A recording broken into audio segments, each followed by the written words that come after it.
Yeah, yeah. We just chillin' and vibing. Good conversations with good people. Oh.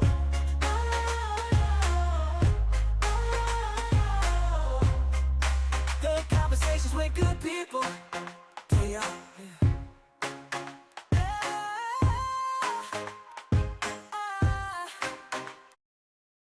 Yo, this your boy Larry, and I'm chilling and vibing with pro boxer, bare knuckle champion, Brian Maxwell. What's going on, man?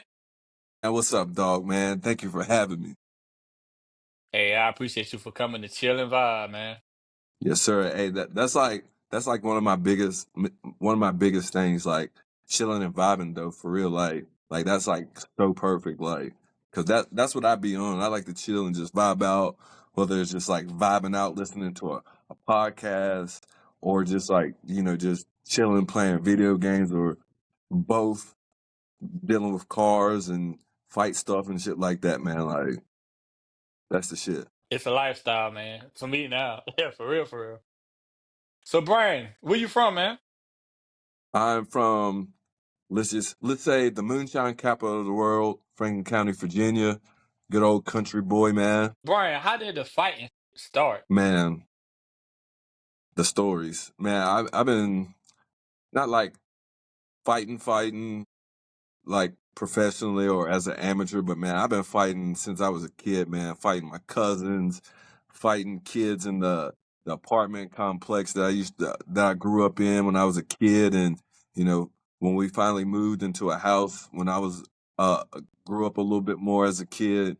Fighting kids in the neighborhood, wrestling kids in the neighborhood, but I grew up around wrestling, so all that was just in me regardless. What started the fighting? It was just what the passion for it. You like pain?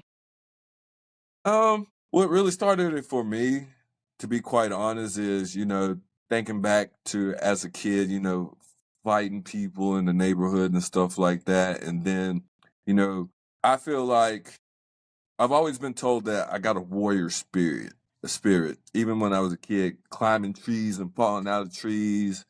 And my grandmother and people around me always said you're a warrior because even though I got hurt doing all the wild shit that I've done, I would still do it again after I healed up. And you know from wrestling and doing a lot of combat sports as a kid, like my first combat sport was, to be quite honest, was karate. I did that for like 2 years of my life, and I felt like I needed more. And then I started homeschool at 3, almost 4 years old, and the lady that was my homeschool teacher, all of her sons wrestled, and she would, even if I wasn't doing school stuff, she'd slide through, pick me up, take me to her son's wrestling practices and wrestling matches, and that definitely sparked my interest because like I said, I started growing up around it, and when I finally got to middle school, even though I had to sneak to do it, I finally started wrestling because my mom always made me try to play basketball, and I was all right. I was slight in basketball, and I finally I was like, man, I don't want to do this. I want contact. I'd rather have contact. So I started playing football first, like fully playing football, and start because play backyard football and street football and stuff, and I like to hit people. You feel what I'm saying? So that was my edge. That's what fueled me. And when I finally went to wrestling, first couple of weeks of doing it, I got my butt whooped, and that my first match came, and I had to wrestle a girl, and I got beat by a girl my very first wrestling match. And after that, it's like that dog hit me, and I was like, man, this is going to be something that I'm going to do for the rest of my life. And here we are now, and I started wrestling, and I got better. That my first year, I lost a lot my first year wrestling, but I also won a lot my first year wrestling. And then that second year, it really kicked in, and my eighth grade year, only lost 1, 2, 3 matches my eighth grade year. And from then after that, man, it was game time. And Wrestling got me all the way to college. And then, my freshman year in college, that's when I really found out about the UFC. And one of my college roommates, he was like, "Hey man, let's watch these fights tonight." And I was like, "What fights?" And he's like, "UFC fights." I was like, "Oh shit, what is that?" I've heard about it, but it was in the back of my mind, so I ain't really pay attention to it. But we turned the fights Uh-huh. on, and Anderson Silva was walking out, and I was like, "Oh shit, that's gonna be my favorite fighter," because I like this walkout. I like his swag, and when he got in the ring, he did what he did, and he won in the first round, of course, and that sparked my interest in fighting. And I was like, at some point when I'm done with college wrestling, I want to try fighting out. Uh-huh. After college, I ended up leaving college, and I didn't go back, and I don't regret not going back because I feel like if I would have went back and finished, I'd probably be.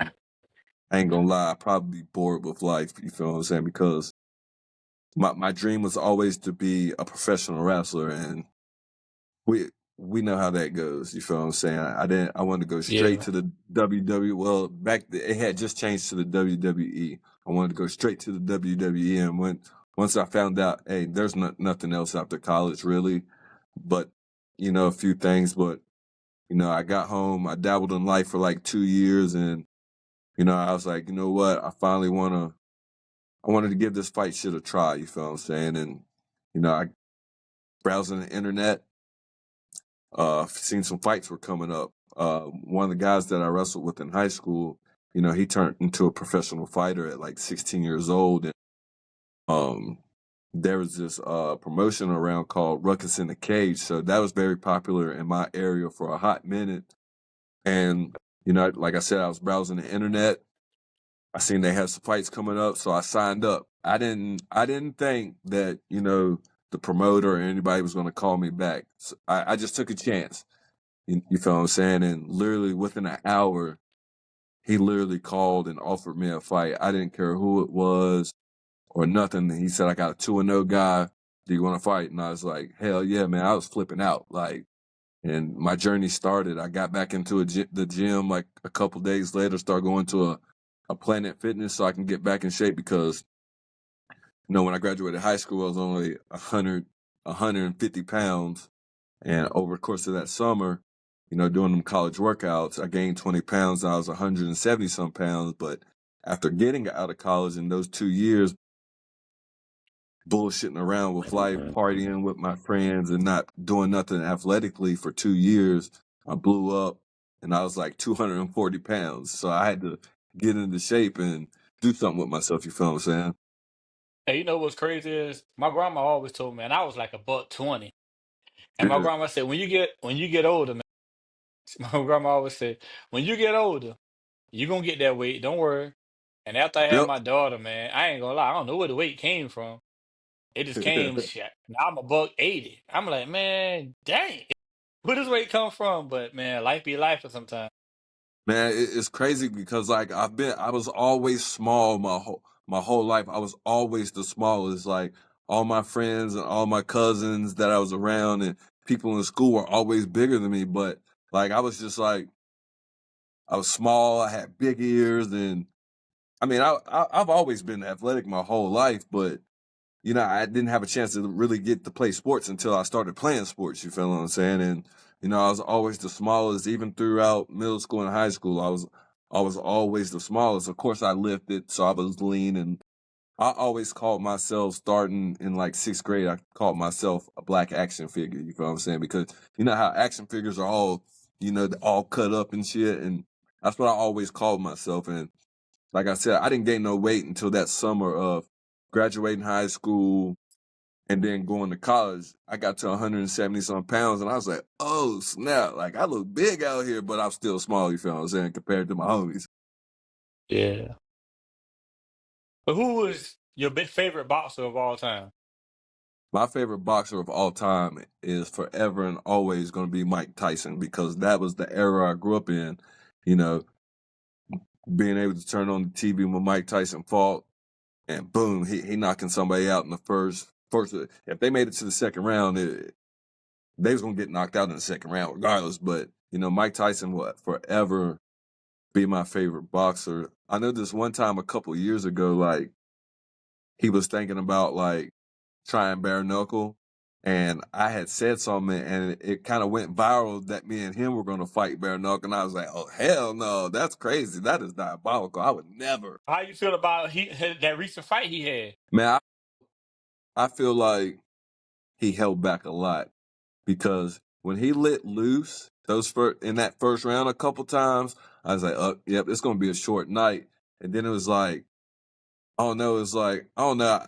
I feel like I have a conspiracy about that, but I feel like something was said and told him, "Hey, Mike, chill out." Because remember that time he fought Roy Jones Jr. and Yeah. Roy hit him one time, and Mike almost took Roy out, but he had to remember that he couldn't knock Roy out. So, because once Mike gets to doing like this, it's game time and it's about to be over. You feel what I'm saying? But yeah, man, Mike Tyson is Yeah. my favorite boxer of all time. Yeah, I was watching when he was training, man, how he was hitting Buddy. I said, Yeah, man, Buddy ain't got no chance. If Mike come out yeah. like that, shoot. Shoot, it's a Granted, wrap. what I'm saying, the hype videos, it gets you hype, but man, how he was hitting Buddy and Buddy like, oh Lord, like he couldn't take it, Facts. Hey, and they he was always say padded. when they always say when you get older, no matter how old you get, the last thing to go is your strength. And he for sure had that old man strength hitting them pads and shit. Even at the weigh-in, the little press conference when he smacked Logan, I was like, oh. Who is your favorite pro wrestler? My favorite pro wrestler will forever and always be Eddie Guerrero. That's like my favorite professional wrestler ever. Like, dog, like I used to try to put my cousins and stuff in his moves when we wrestled in my granny's backyard. Like, man, like we used to go ape shit when it came to wrestling because my granny, she was probably one of the till the day she died, she always watched wrestling. I remember sitting in her bedroom or in the living room on Monday and Thursday nights and her flipping between the channels or watching WWE or WCW, and on Thursdays we sitting in the floor eating, watching SmackDown, and man, that was the shit. Like that was those were the best times. Like I wish some of those wrestlers were still around. Like when Eddie Guerrero died, I felt like my best friend died. You feel what I'm saying? Yeah, that one hurt the world, man. That one hurt the world because Facts. I was watching both too, man. WCW, Yes, sir. WWF. I used to flip back and forth watching both Yes, of them. sir. One go on commercial. All right, let me go look Yep. at Put this it one. to the next. Yes, sir. So, how did it feel, man, making history in Virginia with your first match, bare knuckle?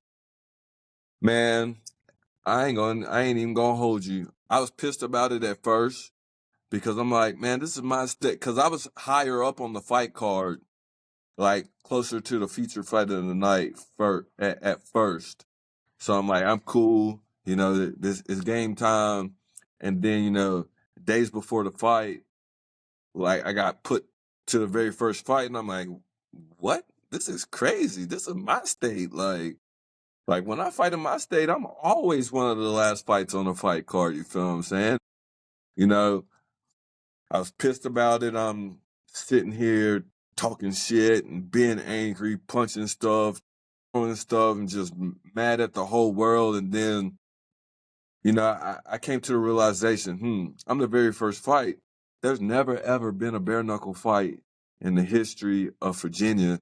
So me being the first fight, one, when I win, I'm gonna make history.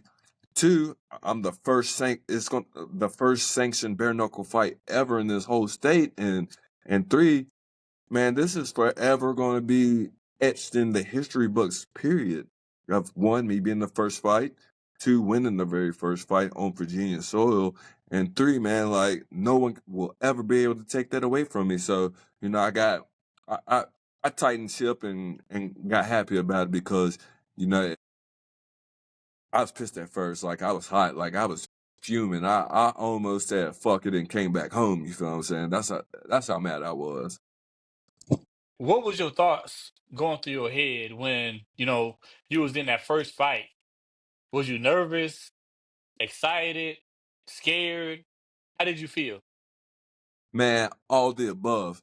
One, I was nervous because I'm the first fight on the card. I ain't really too used to being like the very first fight on the card too much.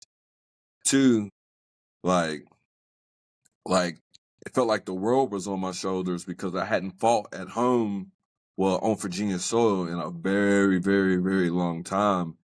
And three, man, I was at home finally, and it was just so many emotions like going in my body. Like once I got in there, literally from the coming from the locker room to my walkout, like I had so many emotions. It was ridiculous. Like if all those emotions were in a pop up on top of my head, you would have seen all of it. But once I got stepped in there and did my little thing between the ropes and got in there, I was at home, man, and it felt good to be there. You feel what I'm saying? How did your fight with Ocho Cinco, man? How did that fight happen?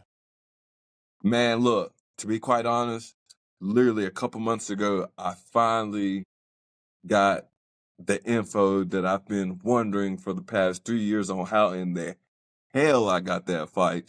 So, uh, months before I fought Ocho, there's there's a guy in bare knuckle. Shout out to Nelson. You'll see this guy everywhere. He's got so many connections. He'll be at a big boxing event and you'll never know it. And Nelson, he hit me up earlier in the year, and he offered me a debut boxing fight on literally like 2 weeks notice. And the best thing is you stay ready so you don't have to get ready. And so I took it, and I was debuting against another debut guy, and he literally told me, if you do me this favor, I got you later on down the road. And I was like, bet. But I had forgot all about it. So, after that fight, a couple months go by, I'm getting ready for a bare knuckle fight, and I get a phone call. I'm like, who the hell is this calling me? Because I hadn't saved Nelson's number because he got a new number. And he called me and he was like, what are you doing in June? And I was like, I don't got nothing planned but a bare knuckle fight like later in June. And he's like, all right, I'm gonna call you back. So I'm sitting there wondering and wondering and wondering. And then when all this is going on, I'm literally on the way to drive to Alabama to watch some bare knuckle fights and corner a guy for his debut in bare knuckle. And all of a sudden, I get a message from Chad. I'm like, man, this is crazy. Why is Chad messaging me? I thought it was a bot for real or a fake profile because, I'm not like superly known yet, besides in my state. You feel what I'm saying? And I'm like, man, this gotta be fake. So I'm like, is this really Chad? And he's like, yeah, it's me. So I blew it off, and like I said, the fight came up, and literally the past 3 years, I've been wondering everybody's asked me, and I've been asking myself, how in the hell did I get this fight? And so in September, might have been September, I went to Myrtle Beach for the bare knuckle amateur series. So they were holding some amateur fights, and I got down there a little bit early and helped out with the fighters, and I got to talking to Nelson, and I was like, Nelson, did you have a part of me getting that Chad fight? And he laughed.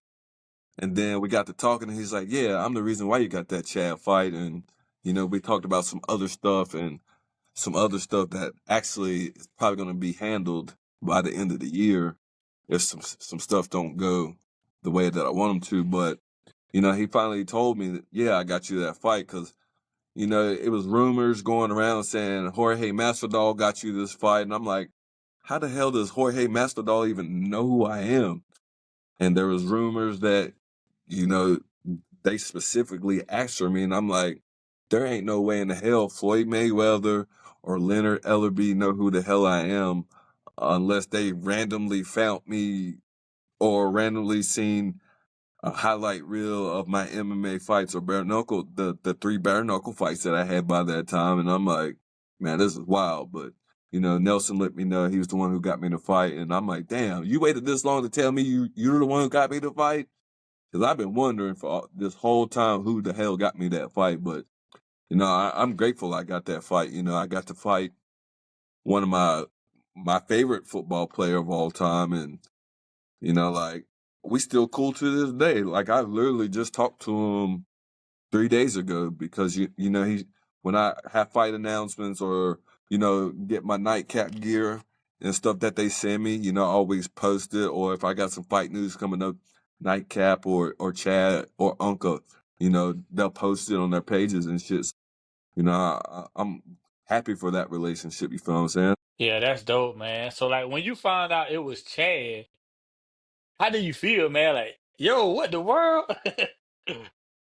Man, like when I found out, like I ain't gonna lie, I cried. Like I shed some man tears because I'm like, how in the hell is this even going down? I called one of my brothers, telling him, yelling through the phone, bruh, guess what? Man, guess what? I'm about to fight in a couple months. I'm going ham, and it's always been a dream since I started fighting the fight for Floyd Mayweather. I even in like 2000, I think it was like 2013, I entered one of Floyd's contests that he would randomly put up, and I won it. So they sent me like 2 pairs of socks, a shirt, and a hat. And I got that and I posted it on Facebook, and I was like, one day I will fight for Floyd Mayweather. And boom, 100 million years later, here's my chance. And like I still excited about it now, you feel what I'm saying? Because I got to do it. You feel what I'm saying? Yeah. So like when y'all had to do the weigh in and y'all standing face to face, staring each other down, what was the thoughts going through your head? Granted, you Man, can't be a fan right now. You gotta be, that's your opponent. facts. Like even when we did our first media day, like and we finally got to see each other, because previous to that, I got to talk to him and Floyd on a group call, and we talked. And then when we got to like start doing media stuff, and I finally got to see him for the first time, I was like, man, I can't be a fanboy here.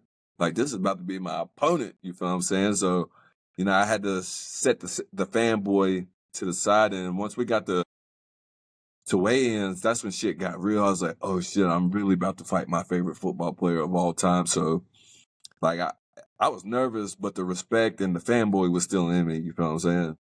But like that's probably one of my top 10 favorite moments in my life, is literally that weigh-in, because like that weigh-in was like golden to me, man. Like it was, like I said, one of my pinnacle points of my life, like one of my top 10 favorite moments. And like I still think about that all the time, like coming out, doing the weigh-in, and we going facing off. Like I literally probably once or twice a year on all my social medias literally post that picture from weigh-ins, which is probably one of the most fire pictures ever. You feel what I'm saying?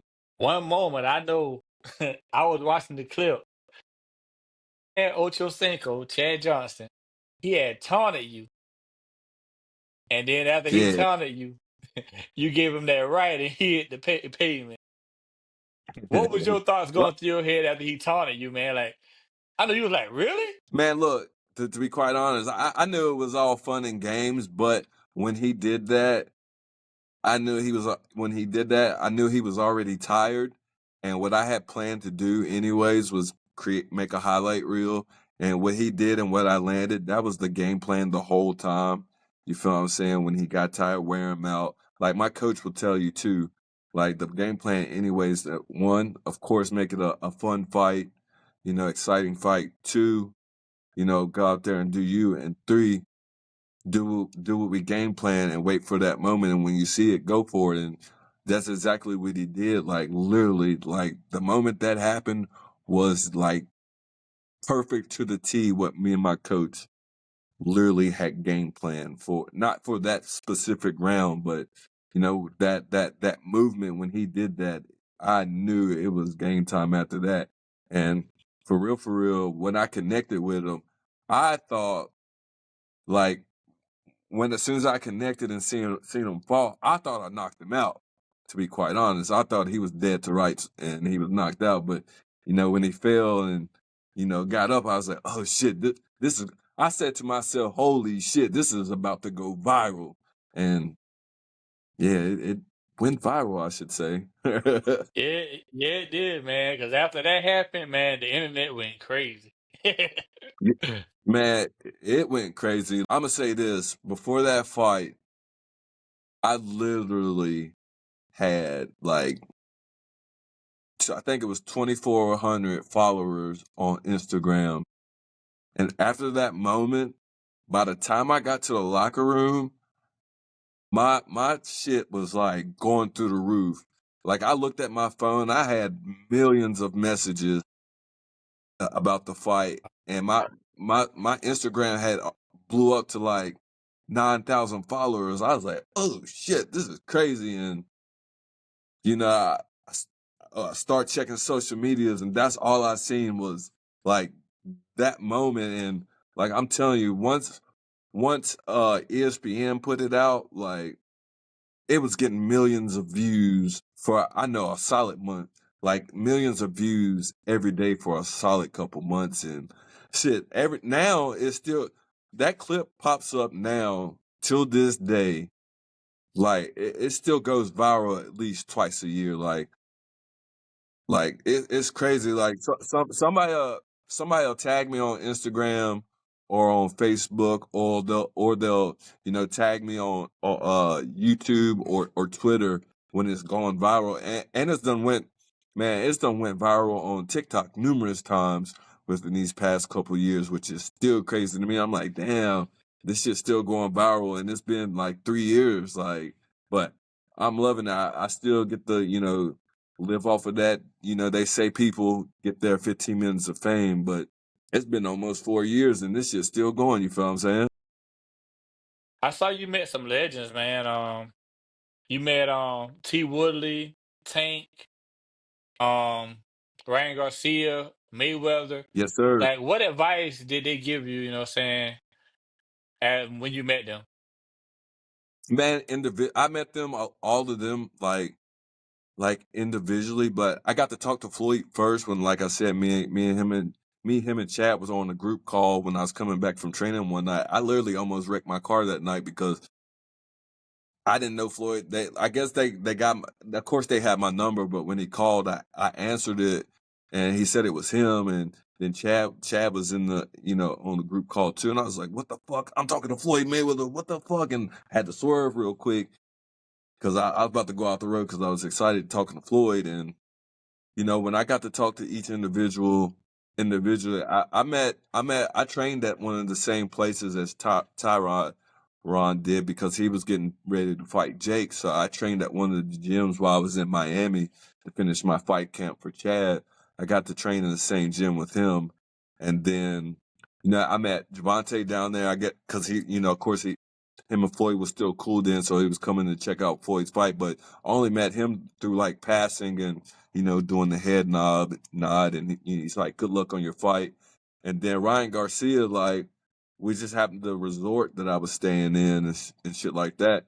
We just happened to be outside talking to, me and my coach was talking to Leonard Ellerby, and Ryan Garcia was walking up, and, of course he knows Leonard Ellerby. So he's saying what's up to him. And, he said my name. I was like, what the hell? Ryan Garcia just said my name and asked for a picture? That is wild.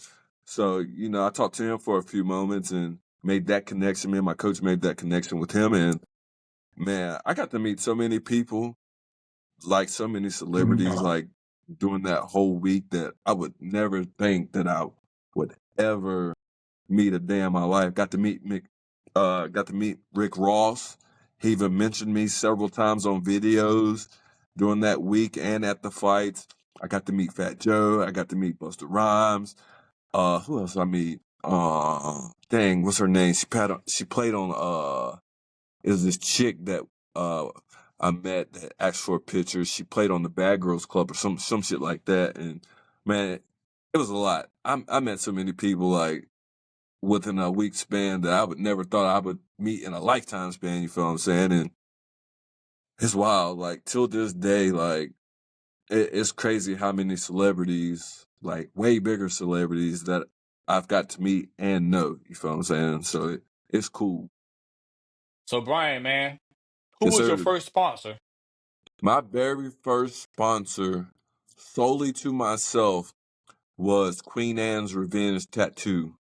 Like they've been rocking with me since 2013. That's when they first started sponsoring me when I was an amateur fighter. And, you know, they are literally, the owner's name is John Flint. So when y'all see this, holla at my boy John. He owns Queen Anne's Revenge Tattoo. They got multiple places, and they got 3 or 4 places in 3 different cities. And, you know, like I said, they've been rocking with me since 2013. And, you know, I'm very, very, very grateful for them. I had other sponsors before them, but they were like not individually based. They were like a team sponsor for the very first fight team that I was on. But, you know, we weren't getting what we were supposed to be getting from those sponsors. The person that trained me before during that time, you know, took all the benefits. And, you know, I'm not going to say I have ill will towards him. He gave me a life lesson.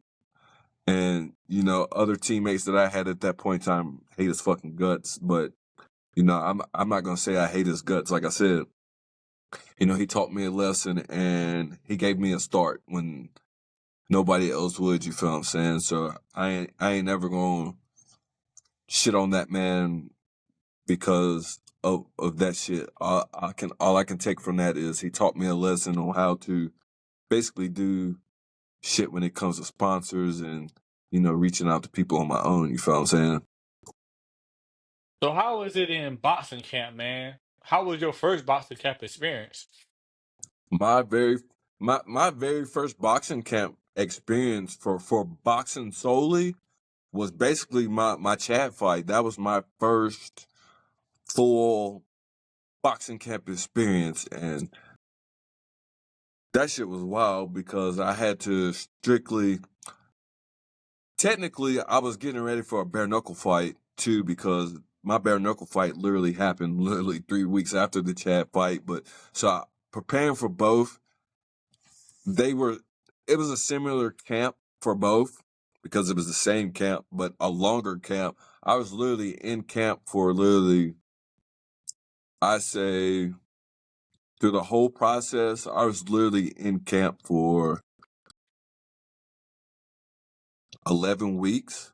So preparing for both fights and doing the same stuff, but also doing extra stuff because I'm getting ready for, you know, a boxing fight. I knew about the fight a long time, for a while before it was announced, before everyone, you know, knew about it. So I started preparing for it, and, you know, I'm going to strictly boxing gyms to get in some work with boxing. I started traveling, and once I got to Florida, you know, like I said, I got to train in the same gyms as Tyron Woodley, and uh, you know, I got to go to some big ass gyms. I got to actually go to one of the most popular, famous gyms in the whole state of Florida, Boxar Gym in Miami. I got to train there for like a week before the fight, and man, the people, like I said, I got to meet some cool ass people, but I also got to get some good ass work. And now I say it's in my top 5, one of my top 5 hardest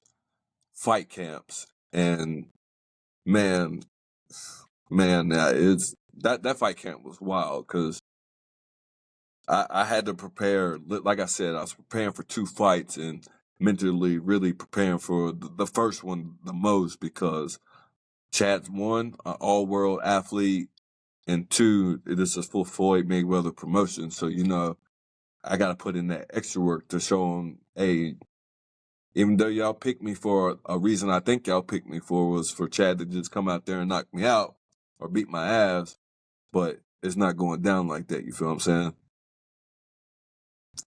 Yeah, Chad found out the hard way. Man, that's my dog, though, man. Like I'll never talk bad about that fight or talk bad about him, because No, I've done some podcasts or talked to people that used to be close to him, and they wanted me to talk bad about him so bad. I can't do it because I have nothing bad to say about him or that fight, or I've been asked several times, "Did you take it easy on Chad?" No, I did not take it easy. Even though I respect and respected Chad in that fight, I wasn't going to just take it easy and not make him not feel what real fighters do. You feel what I'm saying? Once you get in that ring, man, it's a whole different ball game. Even Chad said it, man. He was like, once you get in that ring, man, like you looking at that next opponent, your opponent, like that's my enemy. Facts. And And Chad cool too, man. Hey, Chad Ochocinco, hey, if you want to come chill and vibe, man, you're more than welcome to come do it. yes, sir, man. Like, you ain't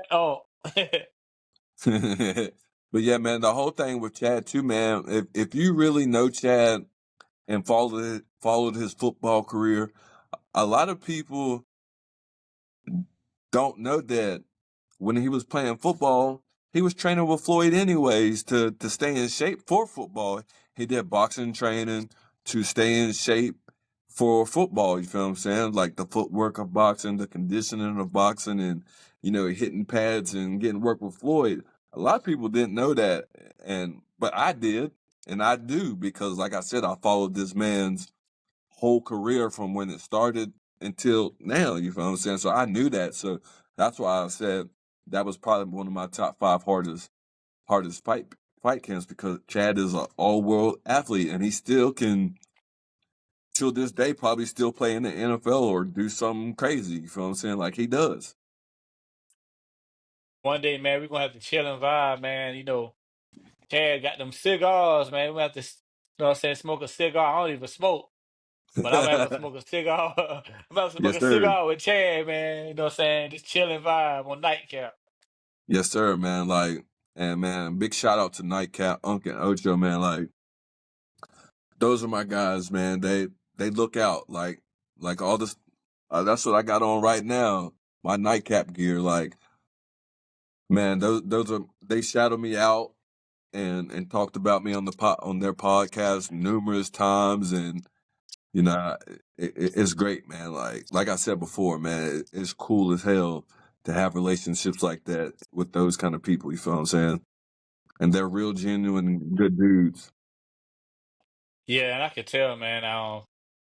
Both of them, man, they motivated me to start my own, man. Like, I got a fan base now, and I got people watching, Yes, sir. chilling and vibing. It's a blessing, man. Cause like by me watching them, like man, they motivate me to keep going. Facts. And you know, with them, they kind of sparked my interest in, getting into the podcast game also, because when Chad was with I Am Athlete and stuff, and watching I Am Athlete, and then that's what basically got me into watching more podcasts and wanting to get into podcasting, is because I watched I Am Athlete was probably like the first real podcast that I like sat there, or was at work or something listening to for an hour or two, and I'm like, damn, I think I could do this. And I finally started my own podcast, and it's going up. Like, I fell off for a little bit because I was, like I said, I was going through some stuff and everything going on with my mom last year. I fell off for a little bit, and not fighting for a whole year kind of messed me up too. And so it's back on. I actually have starting my fourth episode of the year tomorrow, and shit, I'm back in the podcast world, man. Like, I feel like, before I went on my little hiatus from not fighting for a year and everything going on with my mom last year, like I had 2 sponsors that hit me up on the gram and wanted to sponsor my podcast, and like I said, I fell off and I never reached back out to them, and you know that kind of went away. But now that I'm, like I said, I got my 4th Savage Sunday episode that's gonna, me and my 2 buddies are gonna do tomorrow. I've already had an app hit me up, and asked me if I wanted to drop my podcast on their app. And like I said, I'm 3 episodes in, fourth one starting tomorrow. And I feel like it's going to get even bigger, man, because like we was talking about off camera, you know, every person has a journey and a story, you feel what I'm saying? Yeah. What's the name of your podcast, man? So my followers could follow you. Man, it's called the Mr. Red Rims Podcast. It's on Spotify. And I'm going to start. I actually just got a couple weeks ago. I got a camera that I'm going to start filming with, and I got one episode on YouTube. It got a couple little views, and I got a camera so I can start filming it and stuff like that. And man, it's about to rock on, man. But check out the Mr. Red Rims Podcast. It's solely on Spotify right now, and it's going to be on some other places here soon also. So tune in.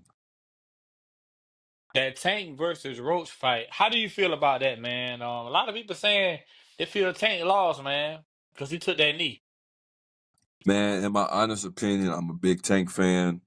Like I said, I met Tank on passing and, start watching him more and more. And I feel like Tank fighting Roach, man, that wasn't Tank, because Tank usually about after the second round, that's when he start getting into people's asses, pause.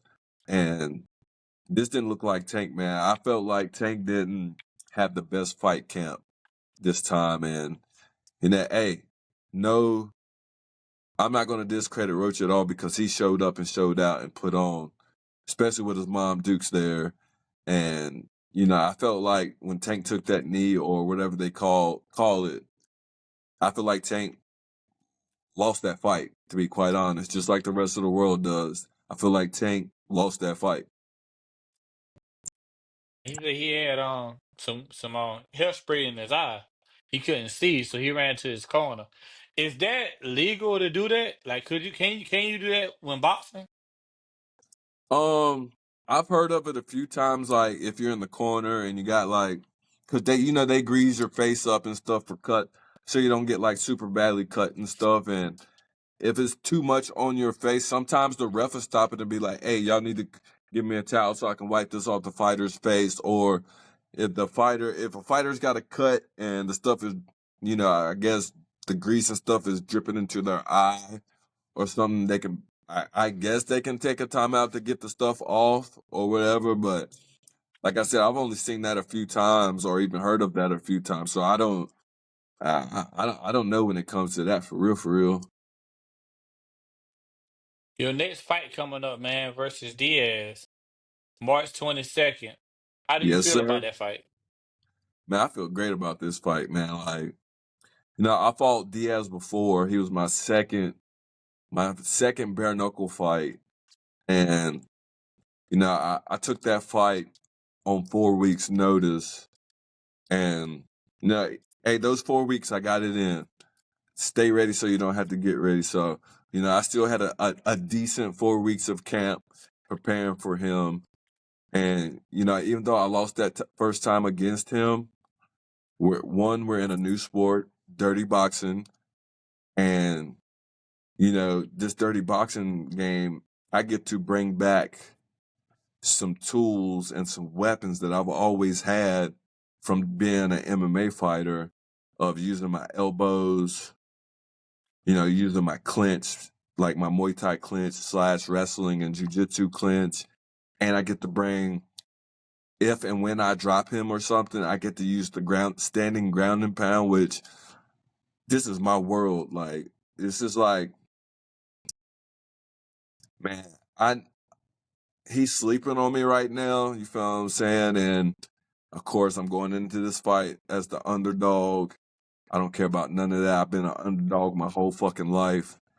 And, you know, since he beat me once, he's up here with it, and all his fans are up here with it. And my thing and message to him is nothing but respect. But at the same point in time, he better not be sleeping on me, because this is a version of me. I've had a damn 10-week camp.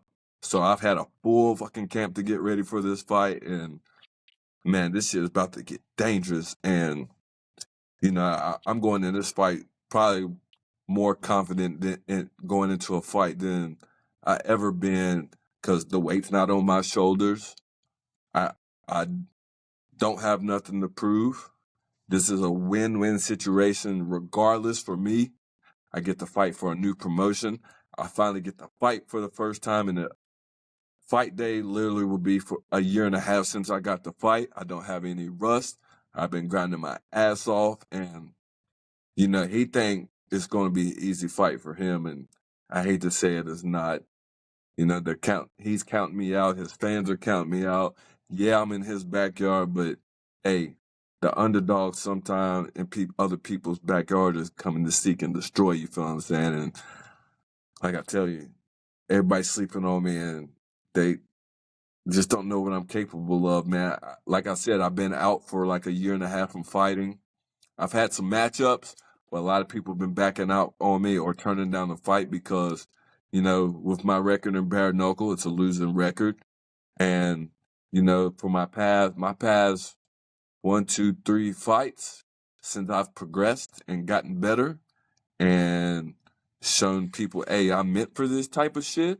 Like a lot of people are ducking and dodging me now. That literally, people are ducking and dodging. I've called several people out, which I usually don't call people out, but to get a fight, sometimes you got to call somebody out. And I've had contracts sent, and then I signed my part, but the opponent didn't sign their part, or they wait till a week, after they get in the contract and they don't sign their shit and not want to fight no more. So, this year and a half of my time off, yes, I've went through some shit, but I've also, you see where I'm at right now. I'm in the gym. I've been consistently in the gym.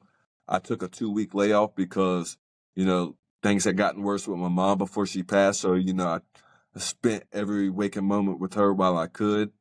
And, you know, since my mom's been gone, I've basically lived in this gym to get ready for this fight. You feel what I'm saying? And I've been doing my 1-a-days, sometimes 2-a-days. And, today is one of those days that I was going to work out today, but I was like, my body needs some rest because I've been going hard at it. Like tomorrow, I got a 2-a-day, but I might do a 3-a-day because that's how good I feel right now and how confident I feel. And, like I said, they're sleeping on me and they're going to be in for a fucking shock. I tell you that.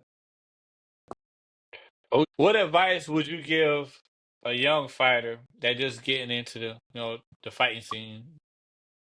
Man, I literally had a talk with a new fighter literally yesterday before I started training yesterday at one of my buddies' gym. His name is Aaron Blackford. He owns Black Barbell Gym close to my gym. And, there's this young kid, I'll tell any kid, I even tell my son, look, if you're going to do something, stick to it. Don't quit. Grind your ass off.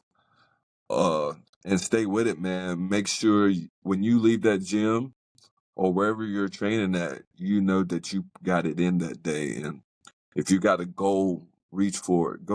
Above and beyond to reach that goal. And if you want to make it in anything you do, man, you got to be a go getter and go get it. You feel what I'm saying? So Brian, I know you got to get back to training. What's your Instagram? Like, if people want to follow you on your socials, how can they reach you?